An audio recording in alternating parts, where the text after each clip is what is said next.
Le feu de la montagne loup. Malgré la tempête déchaînée qui avait balayé la vallée quelques heures plus tôt, Peter et son chien Ghost étaient décidés à s'aventurer dans la zone interdite du Wolf Peak. La nuit précédente, une traînée de feu avait traversé le ciel, suivie d'une explosion si puissante qu'elle avait fait trembler toute la vallée. Depuis lors, Ghost, agité d'une étrange insistance, poussait Peter à grimper à travers les congères profondes de plus d'1 mètre. Après plusieurs heures de lutte contre la neige, le chien s'immobilisa soudain, la truffe levée, aboyant vers un point invisible. Peter le rejoignit, haletant, et fut aussitôt frappé par une odeur âcre de carburant d'aviation. Ce n'était pas un avion civil. Devant lui, à demi enseveli dans la blancheur, s'étendait l'épave noire d'un engin qu'il n'avait jamais vu, un appareil aux formes étranges, fabriqué dans un matériau composite inconnu, brillant d'un éclat métallique sous la lumière blafarde du jour. Puis Ghost aboya de nouveau un aboiement différent, pressant. Le chien venait de découvrir un homme allongé dans la neige, inconscient, vêtu d'une combinaison de vol inhabituelle. Il respirait encore, à peine. Peter se pencha, le cœur battant, et comprit qu'il venait de trouver quelque chose ou quelqu'un qui ne venait peut-être pas de ce monde. Le vent d'altitude gémissait autour de la cabane, s'infiltrant entre les rondins de bois comme une créature vivante. Ce grondement constant était le seul son que Peter acceptait comme vrai, le vent ne mentait jamais. À l'intérieur, le silence n'était rompu que par le craquement du poêle et la respiration paisible de Ghost, endormi à ses pieds. C'était leur vie. Un homme et son chien, retirés du tumulte du monde. Peter, 46 ans, taillé dans le même bois dur et solitaire que les montagnes du Montana, était un homme façonné par la rigueur. Ancien militaire, il avait conservé cette force sèche, presque ascétique, que donne la survie. Ses cheveux bruns, coupés courts, grisonnaient sur les tempes, sa barbe épaisse dissimulait un visage marqué, mais illuminé d'une bienveillance tranquille. Ses yeux, d'un bleu fatigué, semblaient contenir des années de silence. Il portait l'uniforme de l'hiver, chemise en flanelle, jean usé, chaussettes de laine épaisse. Assis dans son vieux fauteuil, un livre ouvert sur les genoux, il ne tournait plus les pages depuis longtemps. Dehors, le monde avait disparu derrière une muraille blanche. La tempête, la première grande de la saison, avait coupé toute la région du North Star. Les chasse-neige n'oseraient pas s'aventurer avant 2 jours au moins. La ligne téléphonique émettait seulement un sifflement continu, et la connexion Internet, dépendante d'une antenne ensevelie sous la neige, n'était plus qu'un souvenir. Mais Peter ne s'en plaignait pas. Il avait cherché cette solitude. Il était venu ici pour guérir ou du moins pour ne plus sentir la douleur. Certaines blessures ne se referment jamais, elles se durcissent seulement, se couvrant d'une cicatrice qui tire à chaque souvenir. Le silence de la neige ravivait ce tiraillement ancien. Le tic-tac de l'horloge sur la cheminée devint un battement assourdissant. Chaque clic résonnait dans sa poitrine comme un marteau frappant le bois. Les murs semblaient se rapprocher, l'air s'épaissir. Son souffle se fit court. L'odeur du vieux bois, du fer et de l'ozone emplissait ses narines. Sa vision se rétrécit. Et soudain, un museau froid toucha sa main. Peter cligna des yeux. Ghost, son fidèle berger allemand, s'était levé. Le chien posa sa tête sur son genou, le fixant de ses yeux d'ambre. D'une intelligence presque humaine. 5 ans d'une amitié indéfectible les liaient. Le pelage du chien, d'un gris argenté au reflet de loup, se confondait presque avec la neige. Secouru autrefois. La frontière canadienne, famélique et brisée, Ghost était devenu son ancre, son repère dans un monde qu'il ne comprenait plus. Le chien poussa un gémissement doux, interrogatif, pressant sa tête contre la main de Peter. Le souffle de l'homme se relâcha enfin. « Tu as raison », murmura-t-il d'une voix rauque. « Ce n'est rien. Juste le vent.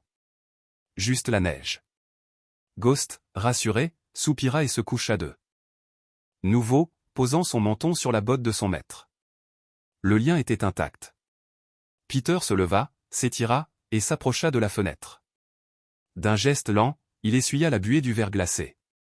Rien que du blanc, mon vieux, dit-il. On dirait que nous serons seuls pour un moment encore. Il était à mi-chemin de la cuisine lorsqu'un grondement monta du plancher, Ghost s'était redressé, les oreilles plaquées, les muscles tendus. Un grognement profond vibrait dans sa poitrine, ce son que Peter n'avait entendu que 2 fois et jamais sans raison. « Qu'est-ce qu'il y a » murmura-t-il. Ghost se plaça devant la porte, raide comme une statue, le regard fixé vers le plafond. Puis Peter l'entendit aussi. Ce n'était pas le vent. C'était un cri, un hurlement mécanique, perçant, irréel, qui lacérait le ciel. Le son se rapprochait, gagnant en intensité jusqu'à faire vibrer les vitres. Ghost se mit à aboyer furieusement. Peter enfila à la hâte son manteau de cuir, enfonça ses pieds nus dans ses bottes et ouvrit la porte. Le froid s'abattit sur lui comme un coup de massue. Il leva les yeux. Une déchirure de lumière orange traversait les nuages. Une traînée de feu. Mais ce n'était pas une étoile filante, la trajectoire était trop basse, trop rapide, la lueur trop vive. Une gerbe d'étincelles et une épaisse fumée noire suivaient la chute. Puis le silence. Juste un instant. Ensuite, le tonnerre. Une explosion sourde, qui fit trembler la terre sous ses pieds. Les vitres de la cabane vibrèrent, et une avalanche de neige se détacha du toit, s'écrasant sur le perron dans un grand souffle étouffé. Le monde se figea. Ghost cessa d'aboyer, gémissant, les yeux tournés vers Peter. Celui-ci ne répondit pas. Son cœur battait à tout rompre. Son instinct d'ancien soldat avait déjà pris le relais. Il calcula mentalement la direction, la distance, le délai entre la lumière et le son. Ce n'était pas la foudre. C'était un crash. Il resta longtemps dehors, le froid mordant ses os, avant de finalement rappeler Ghost et refermer la porte. Il ne dormit pas de la nuit. Il passa les heures suivantes à marcher de long en large, à boire du café tiède, le regard fixé sur les flammes du poêle. Le matin se leva pâle et spectral. La tempête avait cessé, laissant derrière elle un monde figé, d'un blanc aveuglant. Peter se tenait à la fenêtre, Ghost à son flanc, contemplant la silhouette lointaine du Wolf Peak. Là-bas, dans les hauteurs, se trouvait la réponse ou peut-être le danger. 3 heures de marche dans de bonnes conditions, aujourd'hui, ce serait le double. Les congères, les risques d'avalanche, le froid mordant rendaient l'expédition suicidaire. Mais Peter savait qu'il irait. Il était le seul habitant à vivre aussi profondément dans la vallée. Le seul témoin. S'il y avait un survivant, il ne tiendrait pas une nuit de plus dans ce froid. On doit aller voir, hein, mon grand ? Murmura-t-il. Ghost remua la queue une fois, comme s'il avait attendu cet ordre depuis toujours. 1 heure plus tard, ils partirent. Peter portait son équipement complet, raquettes, sac lourd rempli de vivres, d'une trousse médicale, de fusées de signalisation et de cordes. Ghost, sa fourrure dense formant une armure naturelle contre le gel, bondissait dans la neige avec l'énergie d'un guide né. La montée fut harassante. Le silence absolu de la forêt n'était brisé que par le crissement régulier des raquettes et le souffle haletant de Peter. Ghost avançait en tête, le museau bas, traçant le chemin le plus sûr, flairant les moindres changements du vent. Des heures passèrent. Le froid mordait les joues, le souffle se transformait en vapeur blanche. Mais Peter continuait. C'était une mission, et les missions, il savait les mener jusqu'au bout. Soudain, Ghost s'arrêta net. Ses oreilles se dressèrent. Il renifla l'air. Puis aboya vivement avant de s'élancer hors du sentier, disparaissant entre les pins. Ghost. Attends. Peter le suivit tant bien que mal, enfonçant ses raquettes dans la neige profonde. Une odeur familière l'arrêta net, une odeur chimique, forte, étrangère. Du kérosène. Et devant lui, la montagne avait été éventrée. L'appareil 600 était un de reposé brisé contre la pente. Éventré, calciné. Ce n'était pas un avion ordinaire. Son fuselage noir mat, sans numéro, sans symbole, était d'un matériau inconnu, comme du verre métallique. Aucun débris identifiable. Pas de siège. Pas de cockpit visible. Peter sentit un frisson lui parcourir la nuque. Mon Dieu! Ghost, à une vingtaine de mètres, grattait frénétiquement un amas de neige. Il gémissait, haletait, creusant avec rage. Peter accourut. Qu'est-ce que tu as trouvé, mon vieux? Il vit une botte dépassée de la neige. Une jambe. Puis un bras. Il tomba à genoux et dégagea la neige de ses gants. trempé. Sous la couche glaciale apparut le corps d'un homme jeune, vêtu d'une combinaison noire bardée d'insignes inconnus. Son visage, à demi couvert de givre, était pâle comme la mort. Peter posa 2 doigts sur son cou. Un battement. Faible. Il était vivant. Tiens bon, murmura Peter. On va te sortir de là. Il balaya la neige du visage du survivant. Un homme d'environ 30 ans, très net, cheveux sombres collés sur le front. Son souffle était fragile, à peine perceptible. Peter inspecta rapidement les blessures, jambes brisées, peut-être des hémorragies internes. Mais pas de sang visible. Il fallait agir vite. On te ramène à la cabane, fiston, souffla-t-il. Avant de le soulever, il fouilla la combinaison à la recherche d'une identification. Dans une poche intérieure, il trouva un portefeuille étanche.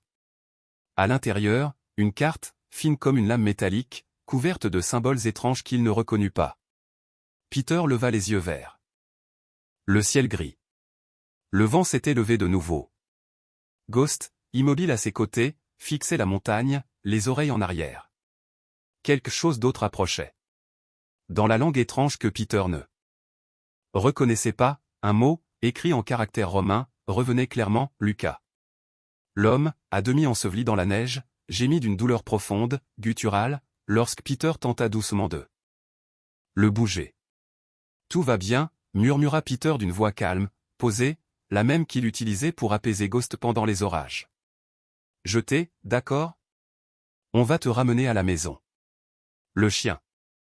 Une ombre grise fidèle, s'approcha et lécha la main glacée du blessé, comme s'il tentait de lui transmettre un peu de sa chaleur et de sa confiance. Dans l'immensité muette de la montagne. Seul le vent gémissait entre les pins, un souffle ancien qui semblait surveiller chaque pas. Le retour fut un cauchemar sous contrôle. Lucas, inconscient, pesait comme un cadavre, et son sang tachait. La neige d'un rouge noir. Peter, porté par l'adrénaline et cette familiarité froide qu'ont les hommes marqués par la guerre, improvisa une civière de fortune avec des branches de pin et sa corde d'alpiniste. Il tira le corps sur la pente traîtresse, où la neige s'effondrait parfois jusqu'à la taille. Ghost ouvrait la marche, silhouette furtive et silencieuse, flairant la moindre faiblesse du manteau neigeux. Parfois, il s'arrêtait net, oreilles dressées, avertissant d'un danger invisible. Quand enfin Peter atteignit le perron de sa cabane, ses poumons brûlaient et ses vieilles cicatrices se réveillaient, comme si son propre passé protestait. Il déposa Lucas sur le lit de camp près du poêle, un vieux lit robuste réservé aux urgences. Ses gestes étaient précis, presque mécaniques. Il découpa la combinaison étrange, faite d'un matériau noir et caoutchouteux qu'il n'avait jamais vu. Son instinct de soldat et sa formation de premier secours prirent aussitôt le dessus. La jambe gauche du pilote était dans un état désastreux, fracture ouverte. Une entaille profonde barrait son crâne, saignant encore malgré le froid. Sa respiration était faible, irrégulière. Très bien, Lucas, voyons ce qu'on peut faire pour toi, souffla Peter, plus pour se donner du courage que pour s'adresser au blessé. Il nettoya la plaie, appliqua une compresse, puis sortit sa trousse médicale, un sac complet qu'il gardait pour les urgences de la montagne. Tandis qu'il disposait pansements et bandages, Ghost émit un grondement sourd près de la porte. Un instant plus tard, on frappa sèchement. Peter, ouvre. J'ai vu de la fumée. Un soulagement instinctif l'envahit. Il déverrouilla. Une bourrasque de neige entra avec Ivy, la seule infirmière du bourg et sans doute sa seule véritable amie. Femme énergique, la quarantaine solide, regard vert perçant et tresse auburn défait par le vent. Ivy était l'unique personne à North Star qui comprenait le besoin de silence de Peter, cette paix sans mots qu'il exigeait du monde. Bon sang, Pet, qu'est-ce que tu as encore fait? Lança-t-elle en secouant la neige de sa parka. Mais dès qu'elle aperçut l'homme étendu sur le lit, son ton changea du tout au tout. Seigneur. En un geste, elle enfila des gants stériles. Depuis combien de temps il est là? Je l'ai trouvé au sommet, répondit Peter. L'accident a dû se produire la nuit dernière. Il est en état de choc, hypothermie sévère, murmura Ivy, ses doigts sur la carotide du pilote. Sa jambe est en piteux état, mais ce qui m'inquiète, c'est le saignement interne. Il perd du sang qu'on ne voit pas. Leurs regards se croisèrent. On ne peut pas le transporter, pas avec le col fermé. Alors on le stabilise ici, conclut Peter, d'un ton sans appel. Pendant plus d'une heure, ils travaillèrent côte à côte, unis par la routine de l'urgence. Ivy immobilisa la jambe, créant une attelle improvisée, Peter soutenait le corps, murmurant des mots apaisants qu'il ne croyait pas vraiment. Ghost, étendu près du feu, observait tout en silence, les yeux fixés sur chaque geste. Lorsqu'Ivy acheva le bandage, le pilote remua. Ses paupières tremblèrent, un râle s'échappa de sa gorge. Puis ses yeux s'ouvrirent profonds, sombres, habités de panique. Du calme, dit Peter en posant une main ferme mais douce sur son épaule. Tu es en sécurité. Tu as eu un accident d'avion. Lucas tenta de se redresser, haletant. Où suis-je? Montana, répondit Peter lentement. Les montagnes Bitterroot. Le pilote sembla rassembler ses forces. Je suis photographe d'animaux sauvages. L'avion, panne moteur, la tempête? Sa voix était hachée, son anglais accentué, chaque mot arraché à la douleur. Peter et Ivy échangèrent un regard sceptique. Un photographe de faune, dans un appareil à la coque noire semblable à un prototype militaire, volant en plein blizzard? Le récit tenait à peine debout. Avant qu'il puisse en discuter, Ghost se redressa brusquement, grondant vers la porte. Un nouveau coup, lourd et autoritaire, fit vibrer les planches. Peter se raidit. Il savait déjà qui c'était. Lorsqu'il ouvrit, Barnes se tenait là. L'ancien shérif de North Star. Un colosse à la carrure massive, le visage taillé dans la pierre, les yeux d'un bleu glacial. 5 ans qu'il avait pris sa retraite. Mais il conservait l'allure d'un homme qui n'obéit qu'à lui-même. Barnes, dit Peter d'une voix prudente. L'autre entra sans y être invité, balayant la pièce du regard jusqu'à s'arrêter sur Lucas. On a vu la fumée du sommet. Je me suis dit qu'il se passait quelque chose. Un survivant de crash, expliqua Ivy, sur la défensive. Il s'appelle Lucas, photographe. Barnes émit un grognement. Dubitatif. Ses yeux, durs, se posèrent sur le pilote, sur les bandages, puis sur Peter. Un photographe, hein? Volant seul dans une tempête pareille? Fallait être sacrément désespéré pour une photo. Il est gravement blessé, coupa Ivy sèchement. Il a besoin de repos, pas d'un interrogatoire. Il est dans ma ville, Ivy. Donc c'est mon affaire, répliqua Barnes d'un ton froid. Il ramassa un morceau de la combinaison découpée, frotta le matériau entre ses doigts calleux, fronça les sourcils. Je vais monter voir le site du crash, annonça-t-il. Histoire de voir quel genre d'appareil ce photographe l'utilisait. La neige est trop profonde, intervint Peter. C'est dangereux. Pas trop pour toi, apparemment, rétorqua Barnes avant de sortir. La porte claqua derrière lui, laissant dans la cabane un silence lourd. Cet homme est un tyran, marmonna Ivy. Peut-être. Mais il n'a pas tort d'être méfiant, répondit Peter en fixant Lucas, qui avait replongé dans l'inconscience. 2 heures plus tard, Barnes revint. Sa parka dégoulinait de neige fondue. J'ai vu l'appareil, dit-il d'un ton sec. Et je peux t'assurer d'une chose, cet homme n'est pas photographe. Barnes, protesta Ivy. Ne m'interromps pas. L'avion est fait d'un métal noir, jamais vu ça, brisé comme de l'obsidienne. Il y a des symboles sur la dérive, aucun sigle civil. C'est du militaire, Peter. Et toi, ancien soldat, tu le sais aussi bien que moi. Peter garda le silence. Tu l'héberges, ajouta Barnes, la voix basse, menaçante. Quel qu'il soit, il va t'attirer des ennuis. Puis il partit, laissant derrière lui une tension glaciale. À la tombée du jour, Ivy prépara son sac. Je reviens demain matin. Garde-le au chaud, essaie de lui faire boire quelque chose. S'il se réveille. Avant de sortir, elle posa une main sur le bras de Peter. Sois prudent, Pete. Barnes parle au nom des peurs de tout le monde ici. Quand la porte se referma, la cabane retomba dans le silence.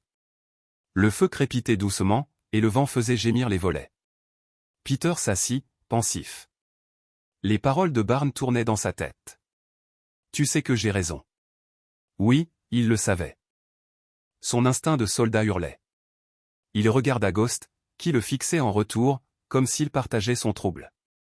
Je dois y retourner, dit-il enfin. Juste un dernier regard. Ils repartirent sous un ciel clair où les étoiles semblaient coupantes comme du verre. Le froid mordait à travers les couches de laine. La neige crissait sous leurs pas. Le site du crash apparaissait, sinistre et spectral. Sous la lune. La carlingue brisée scintillait comme un éclat d'ébène. Peter fouilla la cabine, sans rien trouver de plus. Mais Ghost, lui, s'était éloigné. Il grattait frénétiquement à l'endroit exact où ils avaient trouvé Lucas. « Qu'est-ce que t'as, mon vieux ?» Peter s'agenouilla, repoussa la neige à main nue. Ses gants heurtèrent quelque chose de dur, du métal. Il dégagea l'objet. Haletant. C'était une valise métallique, sombre, renforcée au coin, dotée d'un clavier complexe verrouillant son ouverture. Aucune marque. Juste le poids, lourd, inquiétant. C'était cela que Barnes n'avait pas vu. C'était cela, sans doute, que le pilote transportait. Et peut-être la raison du crash. L'instinct de survie de Peter, ce sixième sens qui lui avait sauvé la vie au front, lui criait qu'il tenait là une chose dangereuse. Son premier réflexe fut d'avertir Barnes. Le second, plus rapide, plus viscéral, non. Barnes, c'était la peur. L'autorité. Le contrôle. Et Peter ne faisait plus confiance à ces choses-là. Il glissa la valise sous sa parka. Le métal était glacé comme la mort. On rentre à la maison, Ghost, murmura-t-il. On n'a rien vu, tu entends? Rien. Le chien le regarda. Puis laissa échapper un petit aboiement bref, comme une promesse. De retour à la cabane, Lucas dormait toujours. Peter passa dans la remise attenante, froide et imprégnée d'odeur de pain et d'huile. Il souleva une pile de bûches, retira une planche qu'il avait lui-même découpée, une cache secrète. Il y déposa la valise, referma soigneusement, recouvrit le tout de sueur. Le secret venait d'être enterré. Le lendemain matin, le monde sembla figé dans une beauté mortelle. Le ciel d'un bleu tranchant, la neige étincelante. La tempête avait cessé, mais le froid était pire encore. Et sur le lit près du feu, Lucas respirait plus difficilement. Peter, debout dans le halo pâle de la lumière d'hiver, sentit pour la première fois un frisson d'appréhension profonde. Ce n'était pas seulement l'histoire d'un homme blessé, c'était le début d'un mystère qui allait engloutir toute la montagne. La vallée du silence. La jambe de Lucas était rouge, gonflée. Traversée de veines sombres qui pulsaient comme des racines de feu sous la peau. Mais ce n'était pas cela qui inquiétait le plus Ivy. Ce qui la terrifiait, c'était la fièvre. Une fièvre mauvaise. Féroce, qui brûlait l'homme étendu sur le lit de camp près du poêle. Elle avait plongé un linge dans un bol d'eau glacée, faite de neige fondue, puis l'avait posé avec délicatesse sur le front brûlant du blessé. Il est sceptique, Peter, dit-elle d'une voix tendue, essorant le tissu entre ses doigts. Lucas délirait, murmurant des mots incompréhensibles, la tête roulant sur l'oreiller. La respiration haletante et trop rapide. Ce n'est plus seulement à cause du crash. Il a une infection, peut-être au sang. Ses yeux verts cherchaient ceux de Peter, emplis d'une angoisse impuissante. Il faut le conduire à l'hôpital, mais la ligne satellite de la clinique est morte. J'ai essayé. Plus rien ne répond. Le réseau de toute la vallée est hors service. Peter hocha lentement la tête, le visage fermé. Sur le mur, le téléphone satellite pendait, muet. Le mien aussi, dit-il d'un ton grave. J'ai essayé toute la nuit. Pas moyen d'appeler un hélico. Pas même d'obtenir un avis médical. Ivy soupira, la mâchoire serrée. Il n'y a qu'une seule personne ici capable de réparer ça. Peter releva les yeux, méfiant. Il n'aimait pas qu'on introduise le tumulte du village dans son refuge. Qui ça? Milo Kucharik, le fils des Tchèques qui tiennent le motel. C'est un vrai ingénieur en électronique. S'il s'agit d'un problème matériel, c'est notre seule chance. Peter garda le silence un moment, observant le visage de Lucas qui tremblait malgré la chaleur du feu. Enfin, il hocha la tête, résigné. Ivy sortit aussitôt. Appela le jeune homme par radio à courte portée. 1 heure plus tard, un vieux camion brinque-ballant gravit la pente enneigée menant à la cabane. Ghost, le grand chien gris, se redressa près de la cheminée, oreilles dressées. Il ne grogna pas, mais resta debout, vigilant, une statue de muscles tendus et de silence. Peter ouvrit la porte. Sur le perron se tenait un jeune homme mince. Presque frêle, emmitouflé dans une parka technique trop moderne pour ce décor rustique. Milo Kucharik.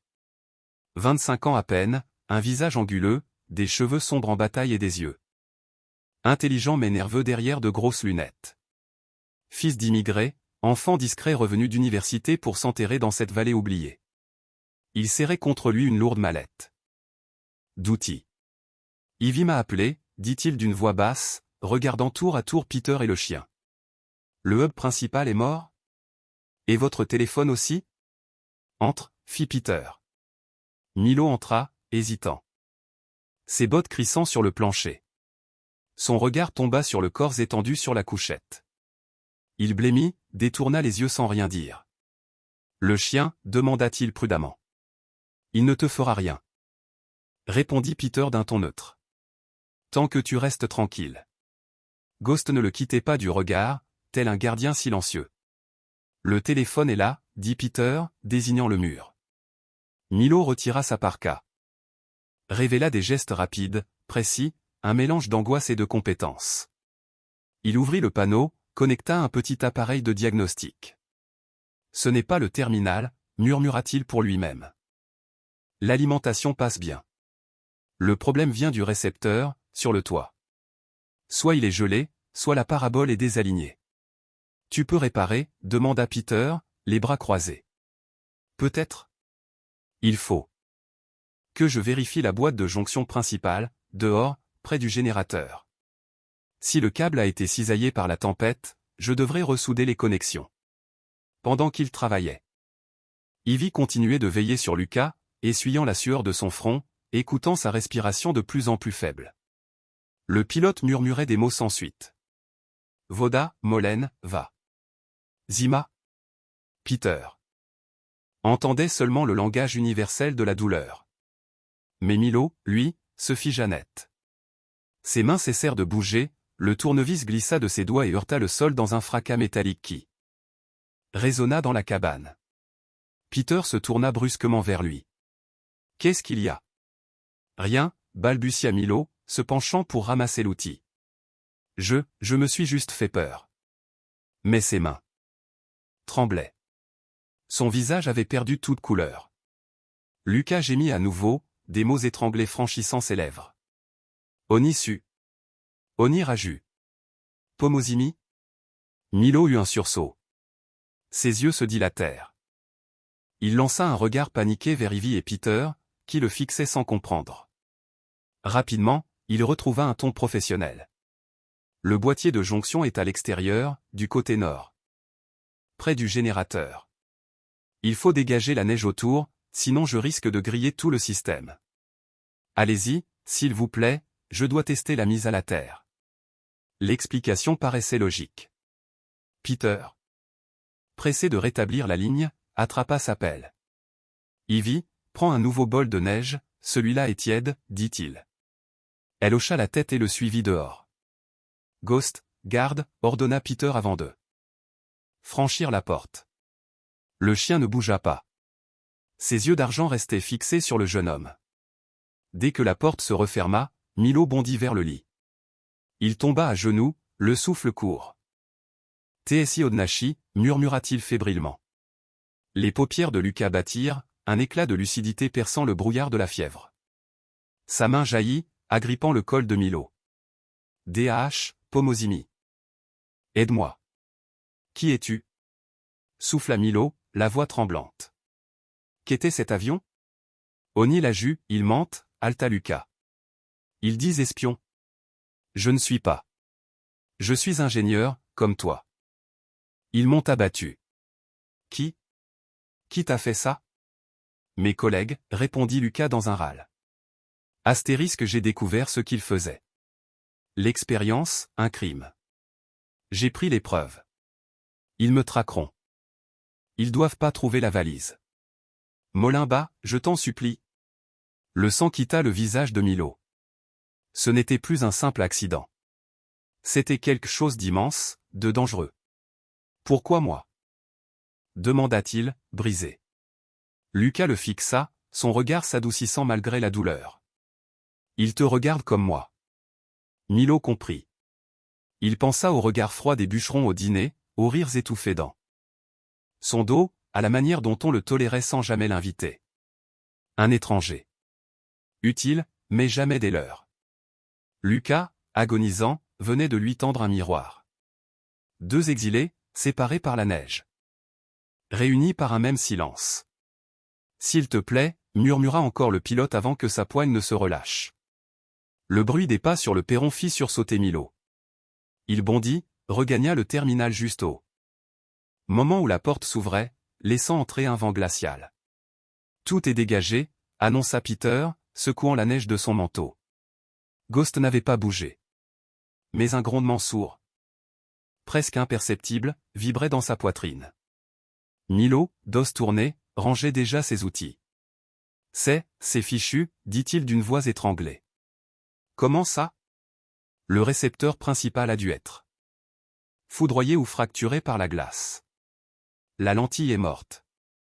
Il faut remplacer tout le système. Je ne peux rien faire. Peter le dévisagea longuement. Ce ton, ces gestes, tout sonnait faux. Il savait, avec la même certitude qu'avant une embuscade, que le jeune homme mentait. Merci d'avoir essayé, dit-il froidement. Milo enfila sa parka, ramassa sa boîte à outils et se précipita dehors. J'avertirai Ivy quand le hub sera réparé, balbutia-t-il avant de s'échapper dans le vent. Quelques minutes plus tard, le bruit de son moteur s'éloigna dans la blancheur. 2 kilomètres plus loin, il s'arrêta net. Le camion vibrait au ralenti dans la plaine gelée. Milo frappa le volant du plat de la main, hurlant de frustration. Il n'était ni espion, ni héros. Juste un ingénieur, un gamin transparent depuis toujours. Et pourtant, pour la première fois, quelqu'un avait prononcé son nom comme s'il comptait. Il mente? Les mots de Lucas tournaient dans sa tête comme une spirale de neige. Il songea à ses parents, aux papiers d'immigration, aux fonctionnaires américains qui pouvaient ruiner leur vie d'un simple tampon. S'il parlait, tout pouvait s'écrouler. S'il se taisait, un homme mourrait et peut-être quelque chose de bien plus grand avec lui. Finalement, il choisit la peur.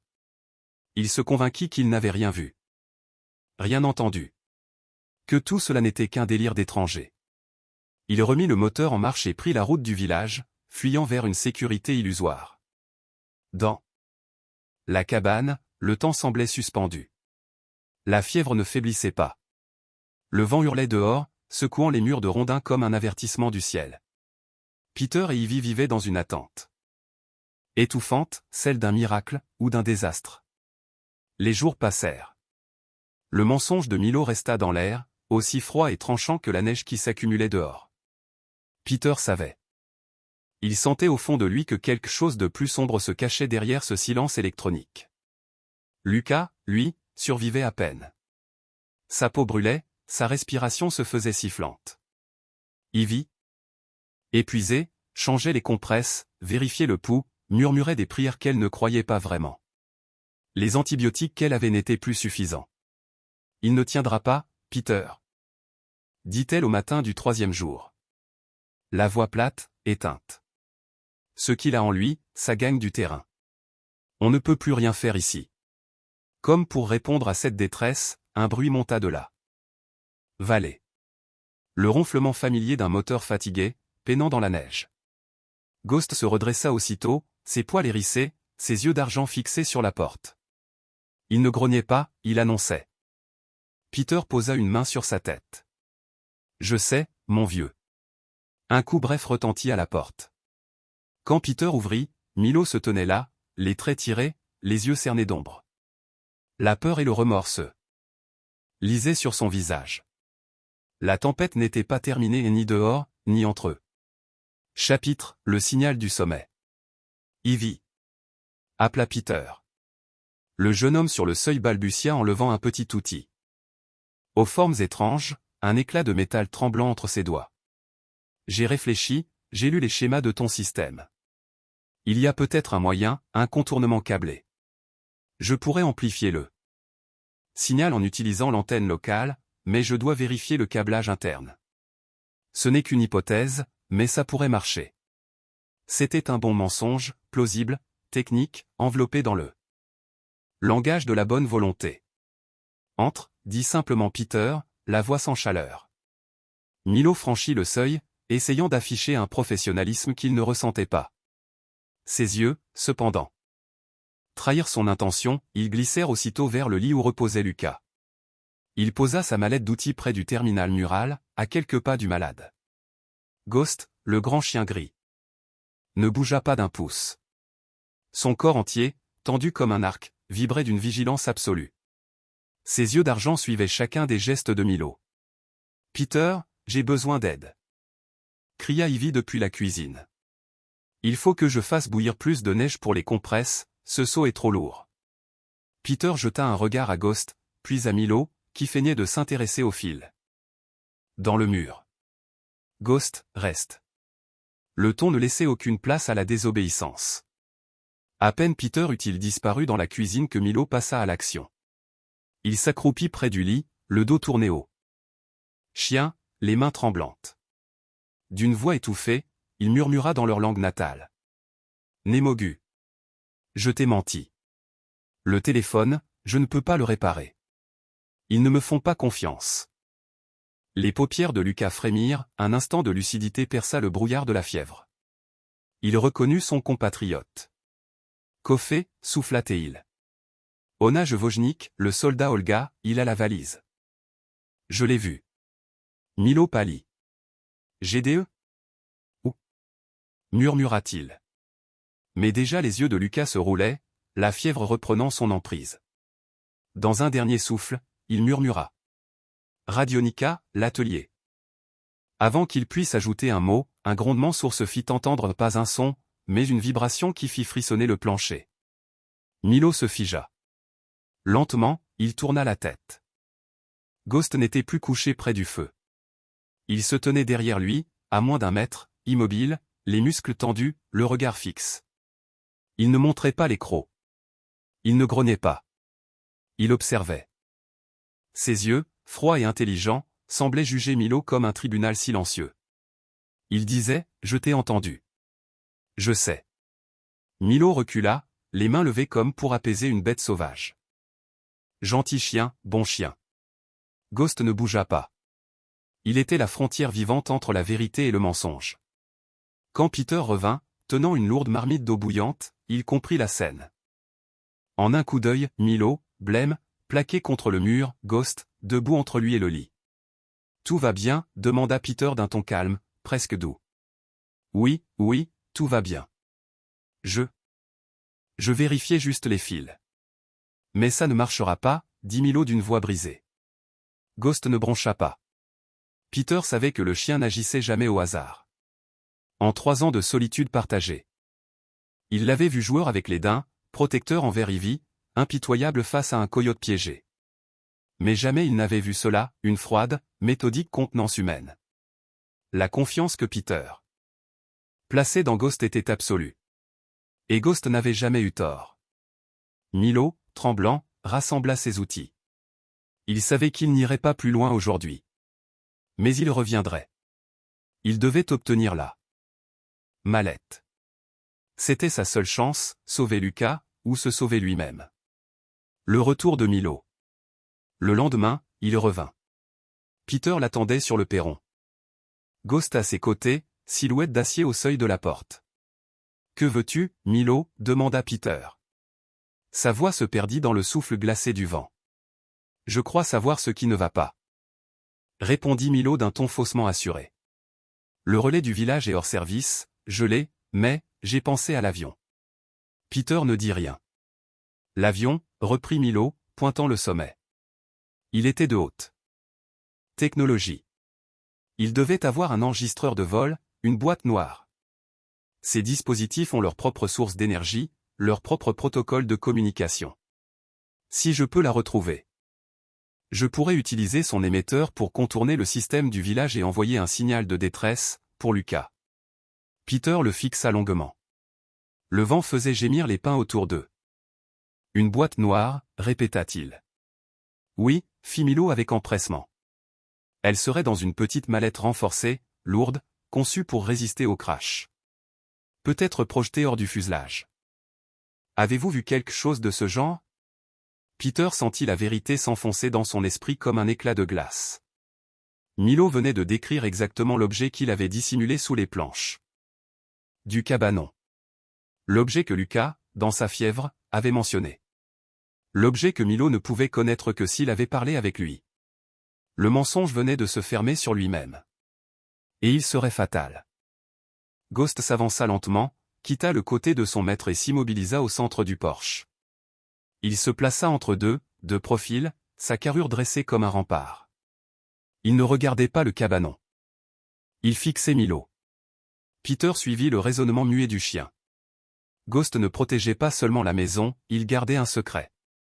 Un secret que Milo convoitait. La décision de Peter fut instantanée. Il avait déjà été sauvé une fois par cet animal, il n'allait pas trahir son instinct. Non, dit-il, la voix basse mais définitive. Je n'ai rien vu de tel. Milo blêmit. Mais Peter. Ça pourrait le sauver. C'est notre seule chance. Je n'ai rien vu, répéta Peter plus durement. Tu devrais rentrer. Et ne reviens pas. On attendra les chasse-neige. Milo chercha un instant une faille dans ce mur humain et animal, mais n'en trouva aucune. L'homme et le chien formaient un seul front, impénétrable. Il serra les mâchoires, fit volte-face, et descendit du porche sans un mot. Peter le suivit du regard jusqu'à ce que la silhouette du camion disparaisse dans la neige. Puis il referma la lourde porte et posa la main sur la tête de Ghost. « Bon chien, murmura-t-il. Tu m'as encore tout dit sans parler. » Liaison inconnue. À 15 miles de là, sur la crête de Parker, le vent faisait trembler le camion de Barnes. L'ancien shérif, les doigts gourdes froids, orientait un terminal satellite portable. Allez, allez, foutu jouer à 1 milliard. Enfin, le voyant passa du rouge au vert. Connexion établie. Il brancha son appareil photo numérique. Les clichés du site du crash, les débris noirs, les symboles anguleux gravés sur la dérive s'affichèrent un à un. Lentement, douloureusement. Ils commencèrent à se téléverser. Barnes tapa un message bref à un ancien contact militaire de Fort Harrison. Besoin d'identification de cet appareil. Trouvé à Wolf Peak. Survivant nommé Lucas. Prétend être photographe. Je doute. Urgent. La barre de progression atteignit 100%. Message envoyé. Barnes replia l'antenne, un rictus glacé sur les lèvres. On va voir ça. Murmura-t-il dans la cabine vide. On va voir quelle photo tu prenais, monsieur Lucas.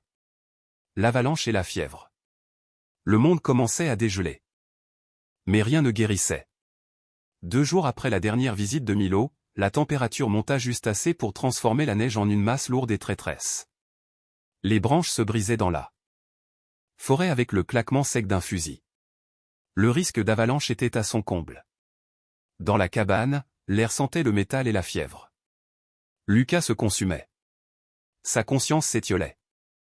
Il ne parlait plus qu'en mots incohérents dans sa langue natale. Sa peau prenait une teinte grise, et son souffle devenait un râle faible. Il s'en va, murmura Ivy, la voix vide. Elle n'avait pas quitté son chevet depuis plus d'une journée. Sa main reposait sur le front brûlant du pilote. L'infection est dans son sang. Si on ne le conduit pas à l'hôpital, il ne passera pas la nuit. Peter, debout à la fenêtre, contemplait le mur de neige qui barrait la route. Il sentit cette vieille paralysie revenir, celle du soldat coincé sous le feu, incapable d'agir. Les chasse-neige ne viendront pas, dit-il d'une voix éteinte. Pas avec le risque d'avalanche. Alors il faut réparer le téléphone. Supplia Ivy. Essaie encore. Peter soupira. Il avait essayé, chaque heure. Il décrocha le combiné du terminal satellite, du statique, encore. Il le reposa, appuya sur le bouton de réinitialisation comme il l'avait fait des dizaines de fois.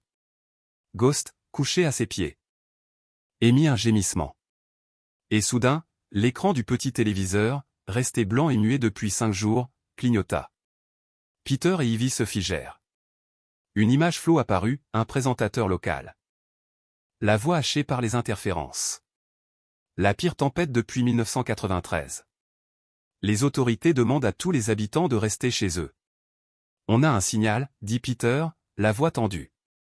Il ralluma le terminal satellite, les voyants passèrent du rouge à un vert pulsant. Ivy, ça marche. Elle bondit vers lui, le soulagement inondant son visage. Appel Saint-Patès. La centrale d'urgence. Peter composait déjà le numéro. La tonalité résonna, encore, puis le signal occupé. Tout le monde essaie de téléphoner, dit Ivy, le désespoir revenant. Sur l'écran. Le présentateur s'interrompit soudain. Un instant, nous recevons un communiqué national, bulletin d'urgence du département de la sécurité intérieure. L'image devint noire, puis apparut un sceau. Officiel. Un homme en costume, grave, prit la parole. Ceci est un message d'alerte nationale. À l'attention des habitants des montagnes rocheuses, principalement des États du Montana, de l'Idaho et du Wyoming. À 2 heures, il y a 5 jours, un appareil non identifié a pénétré dans l'espace aérien restreint des États-Unis. Peter et Ivy se tournèrent vers l'écran, pétrifiés. L'aéronef a refusé de répondre aux interceptions militaires et a été suivi jusqu'à sa disparition dans la chaîne des Bitterroot. La main d'Ivy vola à sa bouche. « Mon Dieu » murmura-t-elle. « Chut » dit Peter. L'image changea, une photographie aérienne en noir et blanc. Floue, mais la forme était indiscutable, une cicatrice noire dans la neige immaculée. Puis une seconde image. Plus nette, prise d'un drone, les débris du même appareil. Peter sentit son sang se glacer. Il reconnut chaque fragment, chaque contour. C'était le crash du Wolf Peak. Et dans sa cabane, à quelques mètres à peine, gisait le seul survivant de ce que le gouvernement venait d'appeler un aéronef d'origine inconnue. Dans la lueur tremblante de la télévision, les symboles étranges apparurent à l'écran, exactement comme Barnes les avait décrits. « C'est lui » murmura Ivy, la voix tremblante. « C'est Lucas. » Le présentateur, au visage grave, annonçait d'un ton solennel. Les autorités confirment qu'il s'agissait d'un appareil de surveillance à haute technologie. C'est une situation de sécurité nationale active et sérieuse. Le où les pilotes n'ont pas été localisés. Ces individus sont considérés comme hautement entraînés, armés et extrêmement dangereux. Les citoyens sont priés de ne pas les approcher. Si vous avez vu cet appareil ou des individus suspects dans la région des Bitterroot, contactez immédiatement les autorités. L'image revint au présentateur local, visiblement bouleversé. Dans la cabane, seul le feu crépitait. Lucas, allongé sur le lit de camp, respirait difficilement. Peter et Ivy se regardèrent, puis leurs yeux se tournèrent en même temps vers l'homme étendu, cet homme désormais décrit comme dangereux. Mais il ne ressemblait pas à un ennemi, il tremblait, fiévreux, vulnérable, presque enfantin dans son agonie. Ghost, le chien, observait l'écran, la tête inclinée, intrigué par les voix. Soudain, il se raidit, le poil hérissé, et émit un grondement sourd. « Qu'est-ce qu'il y a, mon garçon » demanda Peter d'une voix rauque. Mais Ivy, elle, le fixait avec horreur. « Peter, la mallette. Celle dans ton abri. Celle que Ghost a trouvée. C'est ça qu'il cherche, n'est-ce pas? C'est pour ça que Milo est venu ?» Peter ne répondit pas. Son regard était rivé sur Ghost dont le grondement s'approfondissait. Le chien fixait la longue allée enneigée. Au même moment, au North Star Grill, le seul dîner du bourg, le même reportage se terminait. Le silence régnait. Les bûcherons et les éleveurs, leur tasse de café suspendue à mi-chemin, fixaient l'écran.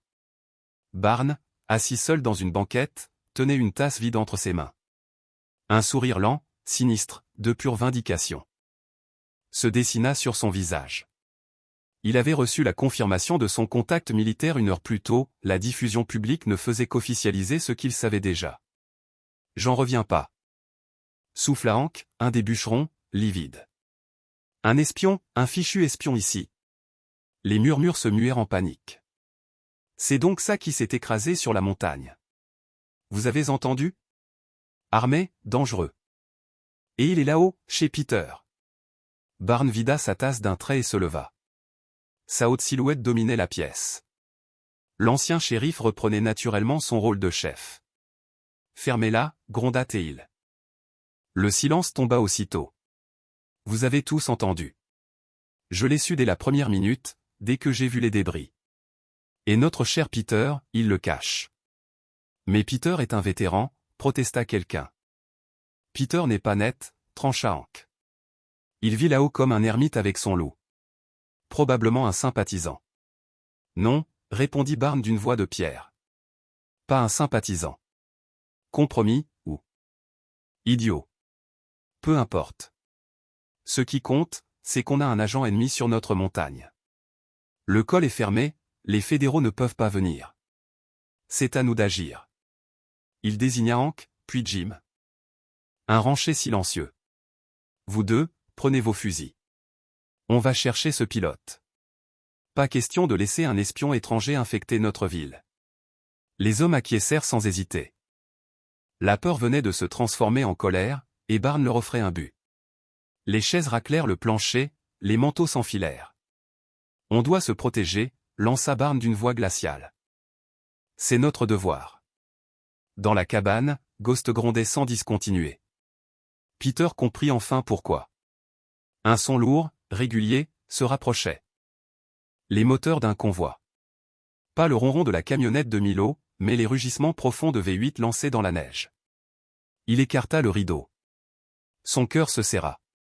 Ce n'étaient ni les secours, ni les chasse-neige. 4 pick-up massifs avançaient, leurs lames de déneigement soulevant des gerbes blanches. Dans la vitre arrière du premier, Peter distingua un râtelier d'armes. Barnes descendit, fusil de chasse à la main. Peter recula de la fenêtre, l'esprit en alerte, les murs de la cabane soudain trop proches. Peter, murmura Ivy, blanche comme la neige dehors. C'est quoi, ça? La ville, répondit-il d'une voix morte. Ils sont là. Son vieux réflexe de soldat reprit le dessus. Ghost se posta devant la porte, prêt. Dehors, les moteurs grondèrent à l'unisson. Menace sourde. On sait que vous êtes là-dedans. Cria Barnes, sa voix résonnant dans l'air gelé. Ouvrez. Ivy serra les poings. Ne fais pas ça, Peter. Ils ne vont pas attendre? Peter jeta un dernier regard à Lucas, toujours inconscient, puis à son chien. Reste avec elle, dit-il simplement. Il ôta la barre de la porte et sortit sur le perron, les mains ouvertes, vides. Barnes s'avança. Impassible, le fusil pointé vers le sol, mais l'intention claire. Derrière lui, Hank, Jim et 3 autres hommes formaient une ligne dure. Remets-le-nous, Peter, ordonna Barnes. Ce n'était pas une demande. Je ne peux pas, répondit Peter, calme mais ferme. Ce n'était pas une question. On a vu les infos. Tu abrites un espion étranger, armé, dangereux. Regarde à l'intérieur. Dit Peter en désignant la porte ouverte.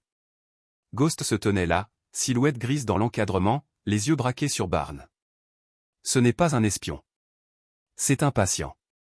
Il est en train de mourir. Ivy fit un pas en avant, la voix tremblante. C'est vrai, Barnes.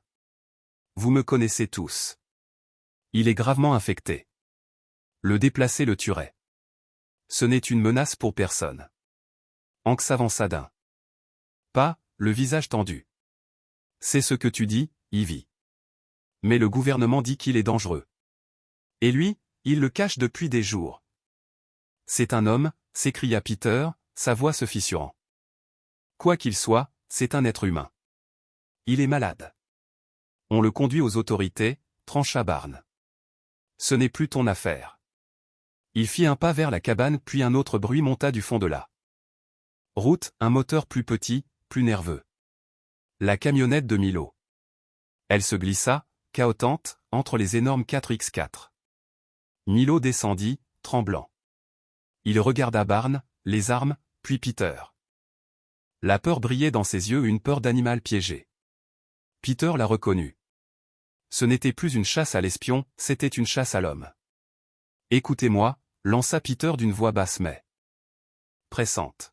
« Ce n'est pas nous, ça. Ce n'est pas qui nous sommes. Il a besoin d'aide, pas de balles. »« Tais-toi » répliqua Hank, les yeux déjà brûlants d'un autre feu. Son regard glissa sur Milo. « Et lui, qu'est-ce qu'il fait ici, hein? Ce gosse du motel ?» Milo resta figé. Tous les regards se tournèrent vers lui. « Vous êtes pareil » hurla Hank. « Lui et toi. Pourquoi tu ne retournes pas? D'où tu viens ?» Les mots frappèrent Milo comme une gifle. Dans sa tête défilèrent les visages de ses parents, son père toujours courtois, sa mère épuisée mais souriante, tous deux essayant d'effacer leur accent, leur différence.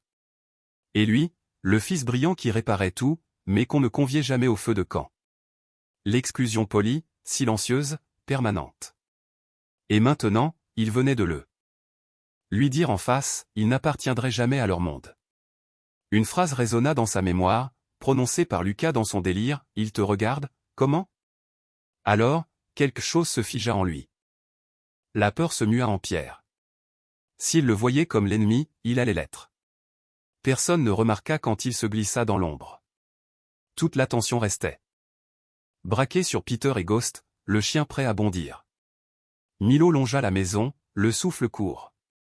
Il connaissait le terrain, il était venu ici 2 fois. L'abri accolé à la cabane était là. Il entr'ouvrit la porte et se glissa dans l'odeur de résine et d'huile de scie.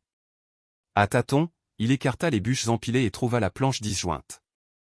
En dessous, la mallette métallique. Ses doigts tremblaient tellement qu'il eut du mal à la saisir. Lourde, dense. Il la glissa sous sa parka, le métal glacé contre sa poitrine. Il l'avait. Mais il savait que ce n'était pas suffisant. Il ne pouvait pas simplement s'enfuir. Il devait détourner l'attention, éloigner la foule de la cabane. Il ressortit, se faufila jusqu'au mur latéral. Le générateur vrombissait, alimentant la lumière chaude à l'intérieur.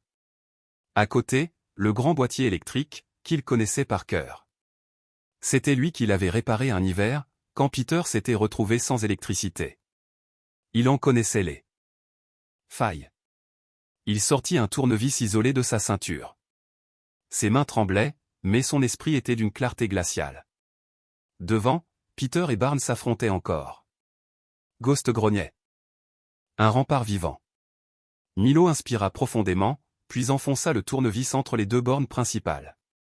L'explosion fut immédiate, un éclair bleu-blanc déchira la nuit. Le grondement des moteurs s'éteignit dans un crépitement d'étincelles, plongeant la montagne dans une obscurité totale. Un hurlement jaillit, humain ou animal, on ne sut le dire. Et dans cette seconde suspendue, le chaos devint inévitable. La nuit éclata d'un fracas assourdissant. Des gerbes d'étincelles jaillirent du générateur, sifflant sur la neige glacée avant de s'éteindre. Le moteur toussa, s'étouffa et mourut. En un instant, tout sombra dans l'obscurité, les lumières, le chauffage, le moniteur cardiaque de Lucas. Dans la cabane, le silence brutal fut encore plus terrifiant que le vacarme qui l'avait précédé. Les hommes armés se mirent à hurler, surpris et désorientés. Qu'est-ce que c'était? Cria l'un d'eux. Le générateur, répondit un autre, tandis que, dans la confusion, Milo surgissait du flanc de la maison, titubant, une main pressée contre son bras.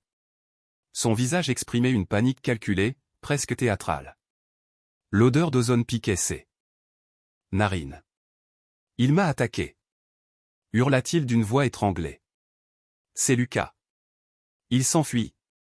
Il s'effondra dans la neige, haletant, désignant l'arrière de la cabane d'un doigt tremblant. Il a fui par là. Il court vers les bois. Le mensonge était parfait.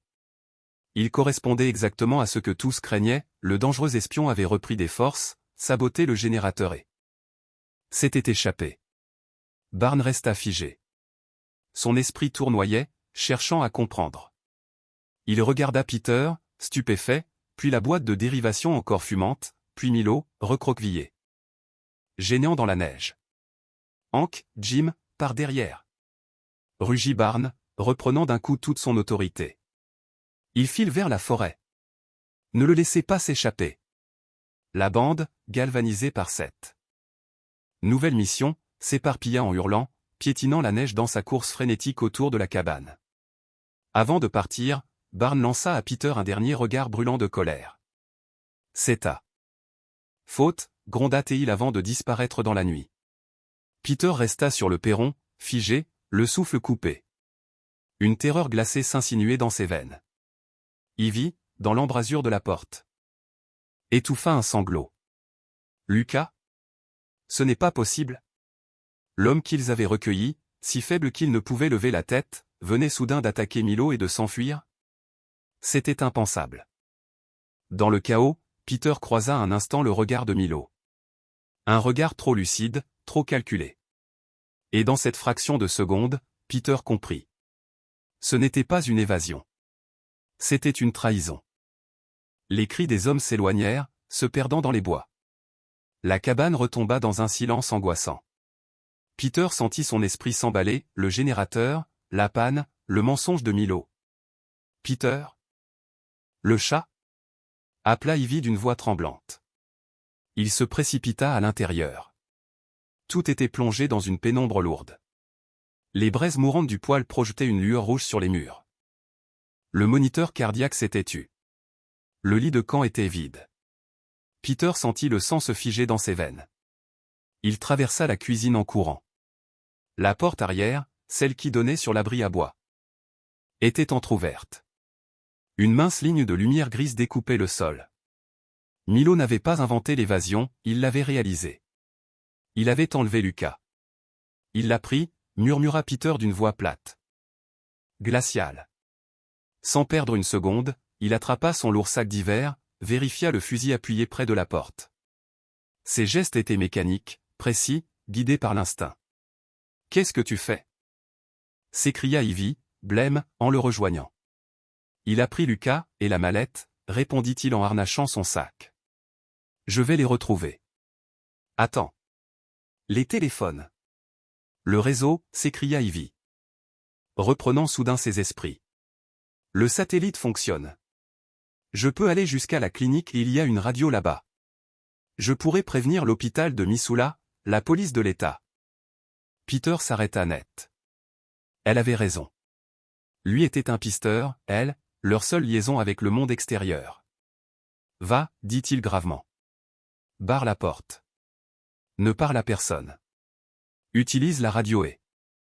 Attends. Il ne lui laissa pas le temps de répondre.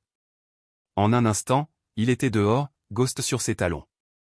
Il ne suivit pas la horde.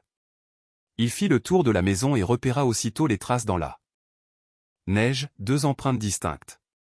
Celle de Milo, profonde, désordonnée, et celle, traînante, presque effacée, de Lucas, un corps qu'on traînait plus qu'on ne guidait. À 1 kilomètre de là, Barnes s'était arrêté. Il leva la main et ses hommes s'immobilisèrent. Silence. Le vent siffla entre les pins. Rien d'autre. Ni course, ni craquement. Juste le goutte à goutte des stalactites fondantes et le cri lointain d'un corbeau. Il s'est volatilisé, souffla Hank, haletant. Il a dû passer la crête. Barnes s'accroupit, observant la neige. Il reconnut leurs propres pas, ceux du camion de Milo, et même d'anciennes traces laissées par Peter. Mais aucune autre empreinte. Il n'est jamais venu par ici, dit-il d'une voix basse. Dangereusement calme. Quoi? Mais, le gosse. Le gosse a menti, gronda Barnes. Les pièces s'emboîtèrent dans son esprit avec la netteté d'un claquement de verrou. Milo. Il est avec lui. Un silence lourd s'abattit sur le groupe. Pourquoi mentirait-il? Demanda Hank, incrédule. Parce qu'il est l'un des leurs, répondit Barnes d'un ton de pierre. Il nous a dupés. Il réfléchit à toute vitesse. Lucas était malade. Ivy l'avait dit. Ils avaient besoin de médicaments, de transport et d'un véhicule fiable. Le dispensaire, murmura-t-il. Ils vont chercher l'ambulance, et elle. Barnes se redressa brusquement. Continuez les recherches. Tirez 3 coups si vous trouvez quoi que ce soit. Sans attendre, il partit à grandes enjambées vers son camion. La North Star Clinic se dressait à l'extrémité du bourg, un simple bâtiment d'un étage, isolé au bord de la forêt. Barnes gara son véhicule à 2 rues de là et continua à pied. Son fusil à la main. Il longea le mur arrière et aperçut la scène, la camionnette de Milo, moteur encore chaud, garée près de la porte de service. Milo peinait à traîner Lucas dans la neige. Le pilote, presque inconscient, pendait comme un fardeau, enveloppé dans une parka que Peter aurait reconnue celle de Milo. Sous son autre bras, le jeune homme serrait la mallette métallique. Son trésor, sa condamnation.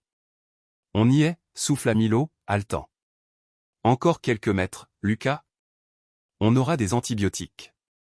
On sera à l'abri. Il tendit la main vers la poignée de la porte. Elle s'ouvrit d'un coup. Barnes se tenait là, immense, obscurcissant le seuil. « Tu vas quelque part, fiston » lança-t-il d'une voix glaciale. Milo sursauta, recula d'un bond, tentant de protéger Lucas derrière lui. « Laissez-nous passer. » Mais Barnes ne le regardait pas lui, son regard était fixé sur la mallette. « C'est donc ça, murmura-t-il. Le prix de ta trahison. Vous ne comprenez pas. » Cria Milo, sa voix étranglée par la panique. Aussi, je comprends très bien, répondit Barnes en avançant d'un pas. Je comprends la trahison. Donne-moi ça. Tu ne sais pas ce que tu fais. Vous avez tort. Hurla Milo, serrant la mallette contre lui. Vous êtes celui qui ne comprend pas. Il n'est pas l'ennemi. Barnes l'attrapa par le col, le souleva presque du sol et le plaqua contre le mur de briques. Le fusil, en bandoulière, glissa sur le côté. Milo, affolé, se débattit, donna un coup de coude. L'arme heurta le mur. Le choc fut bref, violent puis une explosion. Le coup de feu tonna, secouant l'air. Les montagnes répétèrent l'écho avant de retomber dans le silence. Les 2 hommes restèrent figés. Barnes baissa lentement les yeux. Une large tache sombre s'étendait sur sa poitrine. Il leva le regard vers Milo, non pas avec colère, mais avec une incompréhension presque tendre, infiniment triste. Ses doigts se desserrèrent, sa bouche s'ouvrit dans un souffle rauque, et il s'effondra, glissant le long du mur, laissant derrière lui une traînée rouge. Son fusil tomba dans la neige. Milo recula, les mains tremblantes, le souffle coupé. Non, non. Non. Ce n'était pas. Il regarda ses mains, comme s'il s'attendait à les voir couvertes de sang. Son corps se mit à trembler de façon incontrôlable. Il venait de tuer un homme. À cet instant, la porte de la clinique s'ouvrit derrière Barnes. Ivy apparut, livide, la main crispée sur l'émetteur radio. Elle avait entendu toute la lutte, le cri, le tir. Son regard passa du cadavre dans la neige au visage de Milo. Mon Dieu! Milo, qu'est-ce que tu as fait? Le jeune homme sursauta. La panique se mua en une rage désespérée. Il n'était plus un simple garçon, il était un fuyard. Un meurtrier. Et elle, un témoin. Recule! Hurla-t-il d'une voix aiguë, méconnaissable. Il saisit Lucas par la parka et le tira à l'intérieur. Ivy s'écarta en criant. Le pilote s'effondra sur le sol, inconscient. Milo entra à sa suite, la mallette serrée contre lui, et referma la porte d'un coup de pied. Milo, il est mort, balbutia Ivy, reculant, les yeux emplis d'horreur. Tais-toi! Rugit-il. Les clés. Où sont les clés de l'ambulance? Milo, écoute-moi, on doit appeler la police. Il frappa du poing sur la table, tout près de la radio. Donne-les-moi. Ivy le fixa. Terrifié. Ce n'était plus le jeune homme timide du motel. Son regard avait pris la folie du désespoir. Elle comprit qu'il pouvait tout faire. Tremblante, elle décrocha les clés suspendues au mur. Le petit porte-clés où était gravé le mot ambulance se balança. Monte, ordonna Milo. Tu conduis. Conduire, où? On ne peut pas juste fuir. Vers le sentier de la frontière. La vieille route forestière. Conduis, ou je. Il n'eut pas besoin de terminer. En larmes, Ivy hocha la tête. Milo chargea Lucas dans le véhicule, le hissant sur la civière sans ménagement. Puis il grimpa à l'avant. La mallette sur les genoux, ce fardeau d'acier pour lequel il venait de perdre son âme. Ivy, les mains tremblantes, inséra la clé dans le contact. Le moteur rugit. Les pneus patinèrent sur la neige. Avant d'accrocher. L'ambulance bondit en avant, s'enfonçant dans la nuit, emportant avec elle la peur, la culpabilité et le secret sanglant d'une trahison. En quittant la ville et le corps sans vie. De Barnes derrière lui, Peter ne prit pas le temps d'écouter les cris du tumulte s'éteindre. Il savait. Il savait que le mensonge de Milo n'était qu'une mise en scène, et il n'avait plus une seconde à perdre. Il courut jusqu'à la cabane, attrapa son sac et son fusil, puis jaillit par la porte arrière, Ghost sur ses talons. Dans la neige, la vérité se dessinait avec une cruauté implacable. 2 séries d'empreintes, pas une. Les traces lourdes et paniquées de Milo, et une seconde traînée, irrégulière, marquée par un corps que l'on tirait à Lucas. Le cœur de Peter devint un bloc de glace. La trahison, le vol, la peur pour le village, tout cela s'effaçait devant une réalité plus insoutenable encore, ils avaient emmené un mourant dans le froid meurtrier. Il s'élança à travers la forêt, Ghost bondissant devant lui, suivant la piste avec une précision d'instinct. Les empreintes menaient, comme il le redoutait, vers la ville, vers la seule source de médicaments. Vers le seul véhicule capable de transporter un homme agonisant. Peter avançait d'une foulée rapide, mécanique, celle d'un soldat aguerri. Le souffle glacé du vent fouettait son visage. Mais il ne ralentissait pas. Ghost, silhouette grise et fluide, le précédait, s'arrêtant parfois pour s'assurer que son maître suivait. Ils débouchèrent de la lisière des arbres, juste derrière la petite clinique. Et là, Peter le vit. Barnes. Assis contre le mur de briques, la tête penchée sur le côté, une large tache sombre figée sur son manteau de laine. Le fusil gisait à quelques pas. À demi enfoui dans la neige. La porte arrière de la clinique battait encore au vent, ouverte, et sur le sol dans la boue sale que la neige fondue avait formée s'imprimaient les profondes traces. Des pneus de l'ambulance du village. Ivy. Ce nom jaillit de sa gorge comme une déchirure. Le vide dans son esprit s'embrasa d'un coup. Pas une flamme lente, mais une explosion blanche, brûlante. Totale. La rage et la culpabilité le submergèrent, le suffoquèrent. Tout cela était sa faute. C'était lui qui avait gardé le secret. C'était lui qui avait hésité. Et maintenant, Barnes était mort. Et Ivy avait disparu. Non. Le mot s'échappa dans un souffle rauque, arraché à son âme. Ghost gémit et se pressa contre sa jambe, sentant le tremblement invisible qui bouleversait son maître. Trouve-les, Ghost. Le chien n'attendit pas un mot de plus. Il se pencha sur les traces des pneus, son museau frémissant, puis s'élança, puissant, concentré. Peter suivit, fusil en main. Le canon bas. Il n'était plus l'homme solitaire des montagnes. Il redevenait le sergent Peter, le traqueur, le soldat. Et cette fois, il ne partait pas pour sauver. Il partait chasser. La piste de l'ambulance était limpide, gravée dans la neige. Elle montait la vieille route forestière, non déneigée, serpentant vers la frontière canadienne. Ivy devait être au volant.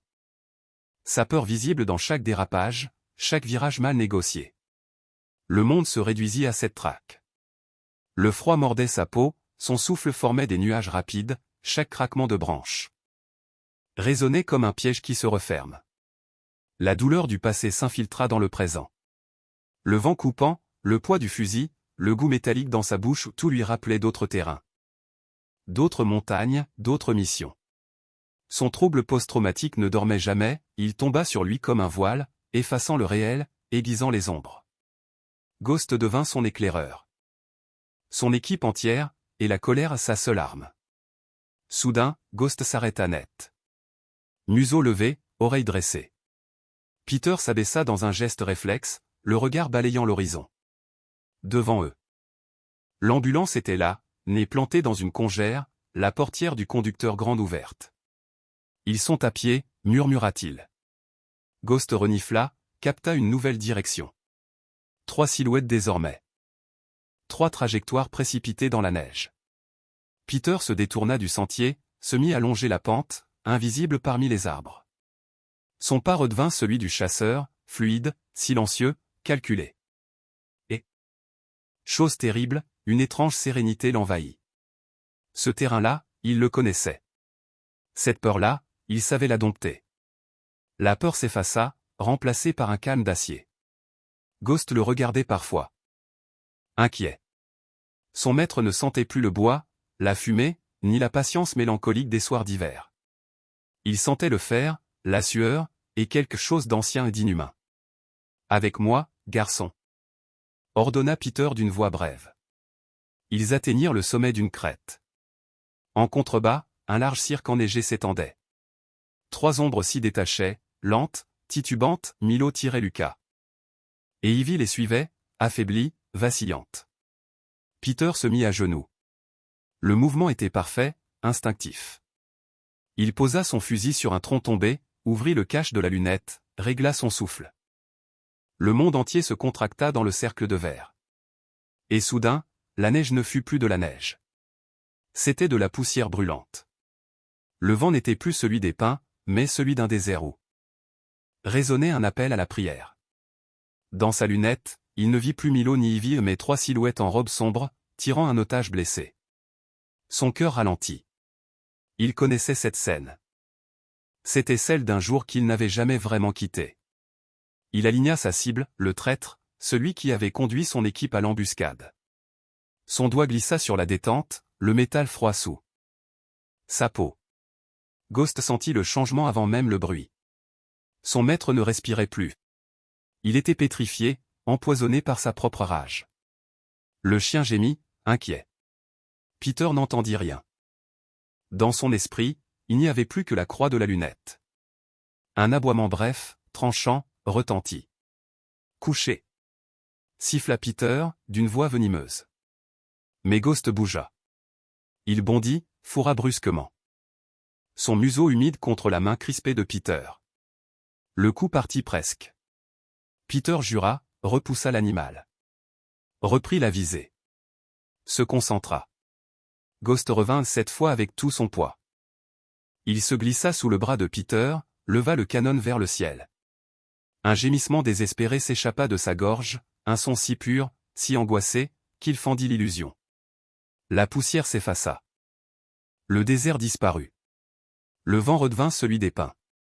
Dans la lunette, Peter vit de nouveau la vérité, Milo, tremblant, tirant Ivy à bout de force, Ivy, la tête penchée, ses cheveux roux éclatants. Comme une flamme dans la blancheur, Lucas, inerte entre eux. Peter se figea. Son doigt quitta la détente comme s'il avait touché du feu. Le fusil tomba dans la neige. Il se laissa tomber à genoux. Le souffle brisé. Mon Dieu! Les mots sortirent comme un sanglot. Ghost s'approcha, le museau contre sa joue. Peter enfouit son visage dans le pelage tiède, tremblant de tout son corps. Le chien le maintint là, solide, ancré au réel. L'odeur du bois et du givre remplaça celle de la poudre et du sang. Il resta ainsi longtemps, jusqu'à ce que le tremblement s'apaise. Lorsqu'il releva enfin la tête, son regard était clair. Il comprit. Ce n'était plus une chasse. C'était un sauvetage. Il se redressa, encore vacillant, remit le fusil en bandoulière. D'accord. Mon vieux, dit-il d'une voix rauque. Allons la chercher. Cette fois, il avançait non plus en fureur, mais en lucidité. Son esprit, lavé par l'horreur de ce qu'il avait failli commettre, s'était recentré. La colère avait fondu, laissant place à une froide détermination. Ghost retrouva son rôle de pisteur. Son corps gris se mouvait entre les troncs, rapide, précis. Les traces des 3 fuyards continuaient, profondes et désordonnées. 20 minutes plus tard, le chien s'arrêta. Il leva la tête, les oreilles frémissantes. Peter s'accroupit à ses côtés, balayant du regard la clairière qui s'ouvrait devant eux. Presque englouti par la forêt, un vieux bâtiment se dressait, une ancienne station de la patrouille frontalière, abandonnée depuis les années 1980. Murs décrépits. Fenêtres condamnées, peinture écaillée. Ils sont là, souffla Peter. Il se glissa dans l'ombre, contournant le bâtiment. Son fusil était sur son dos. Il avait failli tuer ses amis avec il ne referait pas cette erreur. Plus il approchait, plus des bruits s'élevaient. Un choc sourd, répété. Le fracas d'un métal frappé. Et une voix. Pourquoi tu refuses de céder? Milo. Sa voix. Hystérique, brisée. Peter trouva une ouverture dans une planche pourrie et regarda à l'intérieur. La pièce baignait dans la pénombre. Des bureaux renversés, du papier moisi, des années de poussière. Milo, à genoux, le visage ruisselant, martelait un coffre métallique avec un rocher, encore et encore. À quelques mètres, Ivy était attachée sur une chaise rouillée, les poignets liés derrière son dos avec du ruban médical le sien. Son visage portait des marques, ses yeux imploraient. Et, sur un vieux lit d'appoint, tremblant, presque méconnaissable, gisait Lucas. Le sol autour de lui était trempé, sale, mêlé d'eau fondue et de sang séché. Ce n'était plus un espion. Ce n'était plus un ennemi. C'était juste un homme à l'agonie. Peter ferma les yeux un instant. Puis, d'un geste lent, silencieux, il fit signe à Ghost. Le chien s'aplatit dans la neige. La chasse, cette fois, prenait fin autrement. Non par le feu, ni par la rage mais par la rédemption. L'homme étendu devant eux n'était plus qu'un mourant. Milo, arrête, supplia Ivy, la voix rauque, brisée par la peur. Tu aggraves les choses, il faut l'aider, pas le tuer. C'est ça, l'aider? Hurla Milo. C'est lui le poison. C'est ça qui a tué Barnes, qui les a tous tués. Il faut le détruire. Il leva de nouveau la pierre et l'abattit de toutes ses forces. Un bruit sec, un éclat métallique. La mallette s'enfonça, cabossée, mais ne céda pas. Peter, qui observait depuis la fenêtre, sut qu'il ne pouvait plus attendre. Devant lui, un homme paniqué, désespéré, dangereux, celui qui avait déjà causé une mort. Il jeta un regard vers Ghost, le chien, tremblant d'attention, fixait la cabane, prêt à bondir au moindre signe. Peter ouvrit lentement son sac, en sortit une poignée de liens. En plastique épais. Il les glissa dans sa poche. Il n'était plus un soldat, se rappela-t-il. Il était devenu un gardien de la paix. Puis il s'avança vers la porte branlante, suspendue à une seule charnière, et entra. Milo, dit-il d'une voix calme, tranchante comme une lame. L'autre se figea, la pierre levée au-dessus de sa tête. Ses yeux rouges, fous, le cherchèrent. Toi, cracha-t-il. Tu m'as suivi. C'est fini, Milo, dit Peter en levant lentement les mains, paumes ouvertes, vides. Lâche-la. Laisse-moi t'aider. On peut encore arrêter tout ça. Arrêter? Ricana Milo. Un rire brisé, comme du verre qu'on piétine. Il est mort. Barnes est mort à cause de ça, à cause de toi. Tu savais. Tu l'as gardé. Tu as fait ton choix. Oui, dit Peter d'un ton plus ferme. Et maintenant fais le tien. Le bon. Détache-la. Milo hésita. Ses yeux passèrent de Peter à Ivy, liés près du mur. Un éclair de calcul traversa son regard. Il lâcha la pierre et se jeta vers elle. Tirant un petit scalpel de sa poche sans doute volé dans l'ambulance. La lame vint se poser à plat contre la gorge d'Ivy. « Recule !» hurla-t-il. « Recule ou je la coupe !» Ivy étouffa un sanglot. Ferma les yeux. Peter sentit le calme qu'il s'efforçait de maintenir se fissurer. Tout ce qu'il avait refoulé, la colère, la peur, les souvenirs de guerre remonta, grondant. Il vit la lame. La panique d'Ivy, et dans le coin de son œil, le reflet du chien tapi dehors, juste derrière la fenêtre brisée, une ombre grise, tendue, prête à frapper. « Tu ne veux pas faire ça, Milo ?» dit-il d'une voix basse, glacée. « Et c'est moi, siffla l'autre. Dégage. Laisse-nous partir. » Peter prit une inspiration lente. Ses yeux croisèrent ceux du chien. Il donna un bref signe de tête. Ghost. Go. Ce fut comme une explosion. Le verre éclata dans un fracas assourdissant. Le chien, 90 livres de muscles et de fureur argentée, traversa la fenêtre comme un obus. Milo eut à peine le temps de tourner la tête qu'il était déjà percuté de plein fouet. Tous deux s'effondrèrent dans un fracas de bois et de métal. La mallette, projetée par le choc, vola à travers la pièce et heurta violemment le mur opposé, un loquet brisé céda, et un minuscule objet noir, une carte de données, à peine plus grande qu'un ongle, fut expulsée dans les airs. Invisible dans le tumulte, elle glissa entre deux planches du vieux plancher, disparaissant dans l'ombre. Personne ne la vit. Peter fonçait déjà.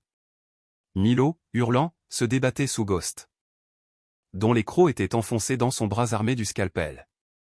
Le chien secouait la tête avec une puissance contrôlée, implacable, la lame tomba au sol. « Fais-le lâcher !» hurla Milo. Peter attrapa le col de sa veste, le tira en arrière, le jeta à terre. D'un genou, il le bloqua au sol. Ghost, lâche. Aussitôt, le chien obéit, haletant, la gueule baveuse, restant toutefois entre Ivy et l'agresseur, sentinelle vivante. Peter maintenait Milo cloué au sol. Le combat était fini. Il avait gagné. Mais en baissant les yeux, il ne vit plus un jeune homme terrifié.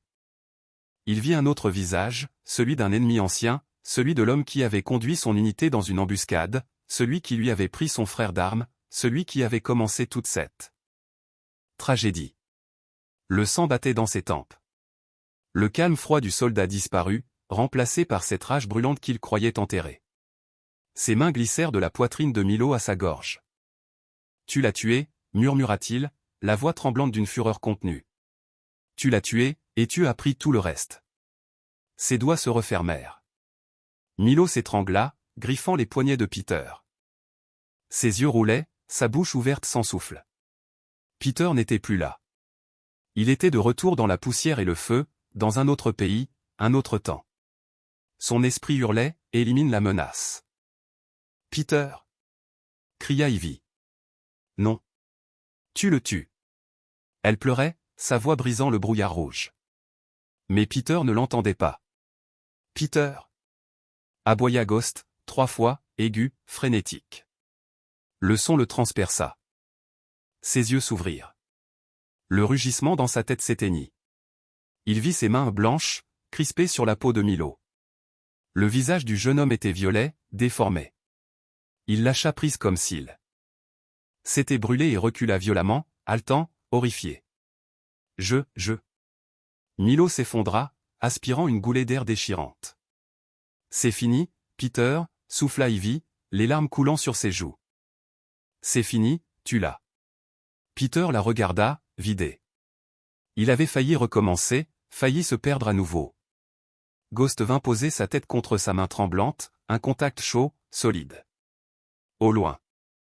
Un bruit monta, régulier, puissant, ouimp, ouimp, ouimp. Des rotors. Puis le grondement sourd de moteurs lourds. La radio, murmura Ivy. J'ai dû appuyer sur le bouton de détresse avant qu'il ne m'attrape. Peter hocha lentement la tête. L'adrénaline retombait, ne laissant qu'un vide immense. Il sortit les liens de sa poche et s'approcha de Milo, désormais réduit à un sanglot fragile. Sans un mot, il lui attacha les mains derrière le dos. Quelques secondes plus tard, la porte de la station vola en éclats, inondant la pièce de lumière. Des hommes en uniforme vert, fusils levés, envahirent les lieux. Les mains en l'air. Peter leva lentement les bras. Il regarda autour de lui, les soldats, Ivy, Ghost, et Milo à terre. « C'est bon, dit-il doucement, non pas aux soldats, mais à Ivy. L'aide est arrivée. » La pièce se remplit de bruits officiels, radio, ordre, pas pressé. Les agents de la patrouille frontalière agissaient avec une froide efficacité. Cette rigueur professionnelle, presque mécanique, avait quelque chose d'un accent grave, la fois choquant et rassurant après tant de chaos. Ivy, enveloppée dans une couverture de secours, racontait les faits d'une voix faible mais précise, avec la lucidité d'une infirmière qui parle depuis le bord du traumatisme. Les secouristes s'occupaient de Lucas.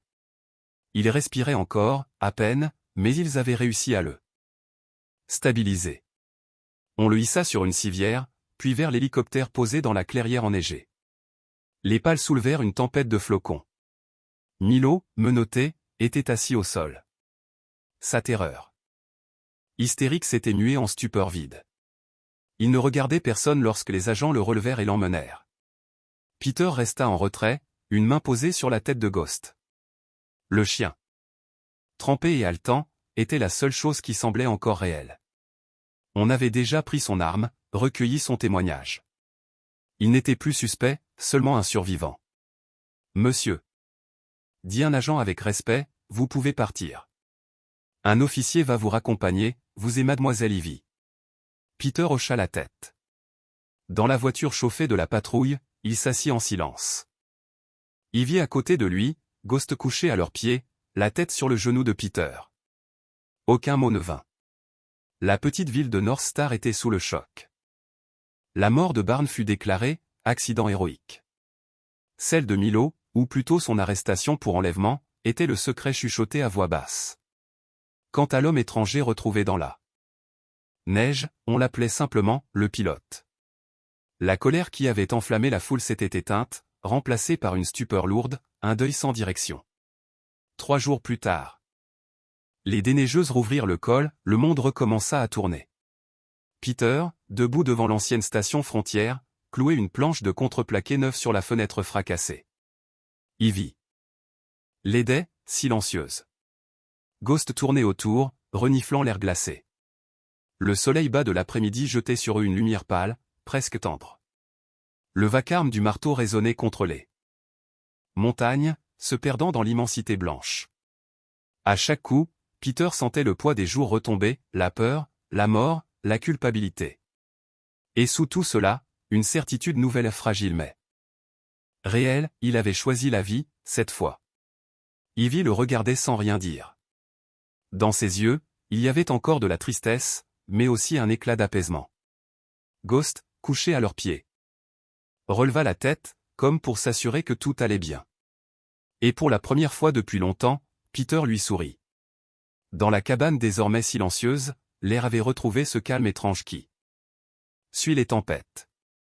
La neige commençait à fondre dans la vallée, laissant paraître la terre brune et boueuse, encore marquée par les traces de ce qu'ils avaient vécu. Peter et Ivy étaient revenus, comme attirés par un fil invisible, pour récupérer ce qui restait de leur passé, de leur peur, et peut-être aussi de leur courage. Ivy fouillait le sol poussiéreux, ses mains gantées tremblantes. « Je n'arrive pas à croire que je l'ai laissé ici, » murmura-t-elle, la voix étouffée par son écharpe.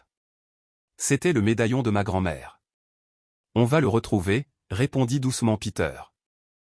Officiellement, ils étaient revenus pour cet objet d'un petit médaillon ovale en argent, arraché du cou d'Ivy pendant sa lutte avec Milo.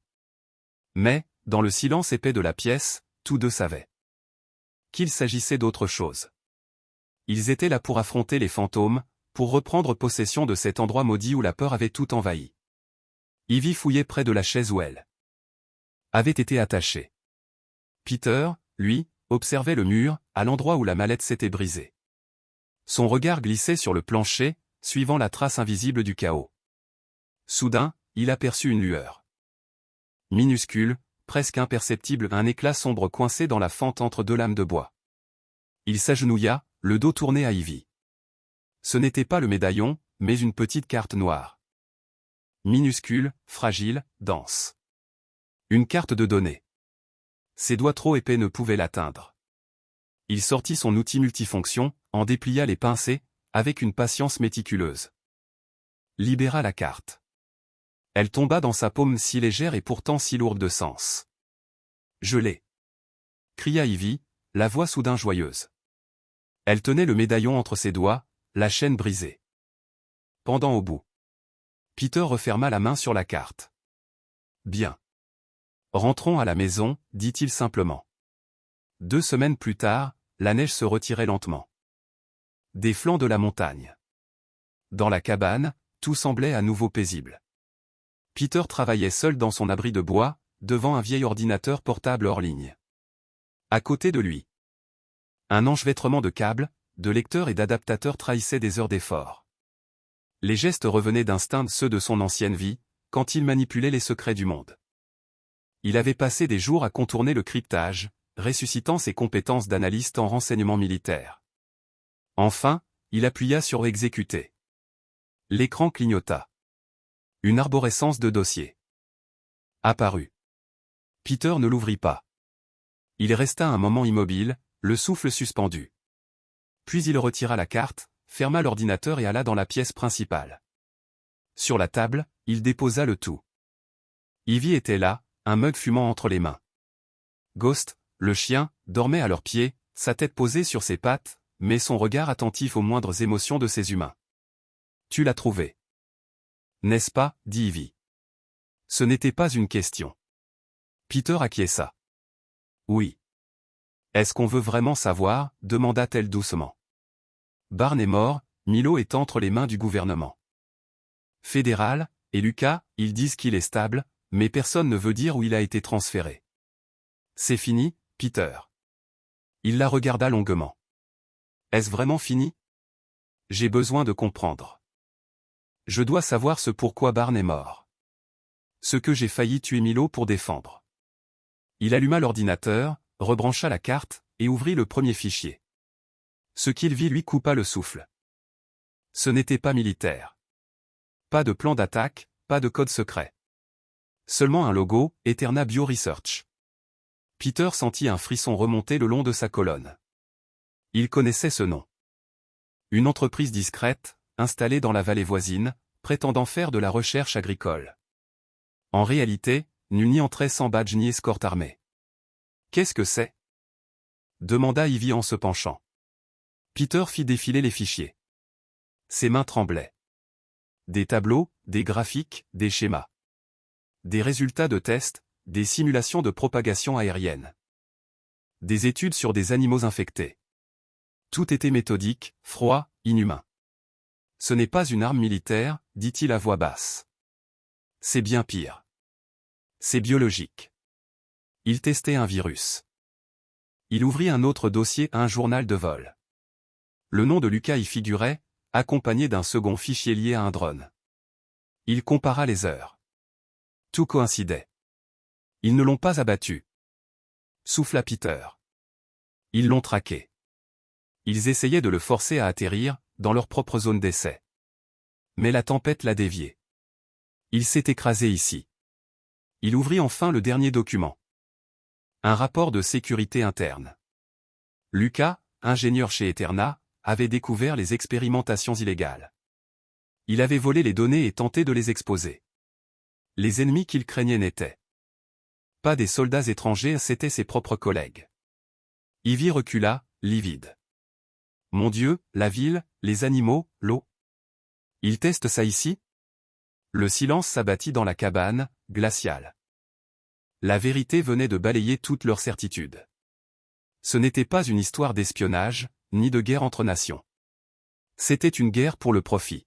« Que fait-on » demanda Ivy. La voix brisée. « On remet tout ça à la police ? Aux fédéraux ?» Peter se passa la main sur le visage. Il pensa à Lucas, disparu sans explication. Aux agents qui avaient si vite classé la mort de Barn. À tout l'argent que la société Eterna injectait dans l'économie locale. Non, dit-il enfin. Ils étoufferont tout. Ils mettront ça sous le sceau du secret. Et plus personne n'en entendra parler. Comme Lucas. Il referma brusquement le couvercle de l'ordinateur. Il savait déjà ce qu'il devait faire. 3 jours plus tard, son vieux pick-up se gara sur une place de stationnement à Missoula, 2 heures au sud de North Star. Ghost, fidèle comme toujours, observait la circulation urbaine depuis le siège passager. Peter coupa le moteur et sortit du véhicule, tenant une grande enveloppe Kraft sans adresse d'expéditeur. Sur le recto, un nom unique, celui du journaliste d'investigation principal du Washington Post, obtenu grâce à une amie d'université d'Ivy. À l'intérieur, une copie papier des données les plus cruciales. Une clé USB 9 contenant tous les fichiers. Et une simple note dactylographiée. Vérifiez l'eau dans la vallée de Bitterroot. Il vous empoisonne. Voici les preuves. Il marcha jusqu'à la boîte postale bleue au coin de la rue. Il resta un instant immobile, l'enveloppe suspendue au-dessus de la fente. Ce geste paraissait simple, mais il savait que tout basculait ici. Il la laissa tomber. Le bruit mat, sourd, résonna comme une fin et un commencement. De retour dans le camion. Il resta assis longtemps. La rumeur de la ville semblait lointaine, presque irréelle. Ghost, percevant la tension, posa doucement sa truffe contre la main de son maître et la lécha. Peter esquissa un sourire, un vrai, rare, fatigué mais sincère. Il caressa le chien, retrouvant ce geste familier qu'il avait tant de fois ramené à la vie. Ce chien avait été son ancre. Son guide dans la nuit. Il l'avait sauvé sur la crête, l'avait empêché de commettre l'irréparable au poste frontière. Il l'avait ramené à l'humain qu'il croyait perdu. Peter démarra le moteur. En s'engageant dans la circulation, il sentit une étrange sérénité l'envahir. Il avait cherché la paix dans l'isolement, pensant fuir la guerre. Mais il comprit, en cet instant, qu'il n'avait jamais fui. Il avait simplement attendu le bon combat. Il n'était plus soldat, pas comme avant. Mais il restait un protecteur. Il avait troqué le fusil contre la vérité. Et pour la première fois depuis son retour du front, il ressentit une paix véritable, fragile, mais réelle. Parfois, les blessures les plus profondes sont celles qu'on ne voit pas. Et souvent, le remède le plus puissant se trouve dans une loyauté silencieuse, dans un amour sans condition. Ce lien entre Peter et Ghost, cette fidélité sans faille, était devenue sa lumière dans la nuit. Leurs pas dans la neige, leur silence partagé, leurs regards qui se comprenaient sans mots, c'est là que résidait la guérison. C'est là que naissent les histoires, dans la tendresse obstinée d'eux. Ceux qui refusent d'abandonner. Et tandis que le camion s'éloignait sur la route, sous un ciel lavé par la fonte des neiges, Peter savait que certaines vérités valent plus qu'une vie tranquille. Elles méritent qu'on se batte pour elles. Parce que, parfois, protéger le monde ne consiste pas à tirer mais à parler. Et, quelque part, dans le grondement lointain du moteur, Ghost posa sa tête sur les genoux de Peter. La guerre était finie. Mais le combat pour la vérité, lui, venait à peine de commencer.